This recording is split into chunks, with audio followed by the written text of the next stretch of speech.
Mr. Speaker, I stand before you and my honorable colleagues this morning to provide an update on the Department of Education's policy for administrative leave. This is a policy that lays out the expectations for educators when interacting with students and the actions that will be taken when an educator is placed on administrative leave.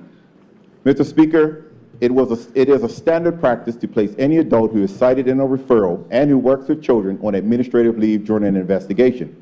In this regard, last year the Department of Education found itself in a position where some educators from the primary, middle, and senior levels were placed on administrative leave. Mr. Speaker, when our educators are away from school on any type of leave, the learning and services provided to students is compromised. During the course of the school year, some of the educators who were placed on administrative leave were away from work for extended periods of time. Mr. Speaker, the Department of Education expects and supports ethical and professional standards of behavior for educators in their interaction with students. This is necessary to provide a safe learning environment for students and to protect the professional integrity of educators.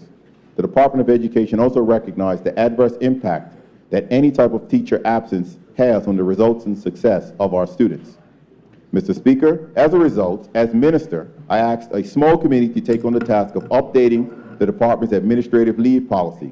The purpose of the update is to develop a process and procedures that will reduce the amount of time that an educator is away from work on administrative leave. Additionally, the guidelines steering the interaction between educators and students will be reviewed and reporting protocols expanded. Mr. Speaker, to ensure that our educators are clear about the expectations for interactions with students, plans are in the works to hold workshops with staff from all schools at the start of the school year in September. Additionally, each staff member will be provided with a copy of the administrative leave policy, and each school principal and preschool administrator will be asked to review expectations for interacting with children and with staff at their monthly staff meetings. Mr. Speaker, previously when an educator was placed on leave, he or she would have remained at home. With our revised procedure, any educator placed on administrative leave will report to the Department of Education for the duration of that leave.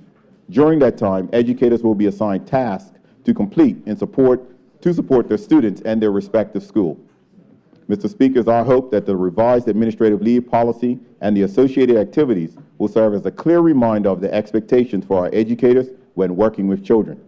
Mr. Speaker, it's also the expectation of the ministry and the government that there will be a reduction in the number of educators placed on administrative leave in the future. Thank you, Mr. Speaker.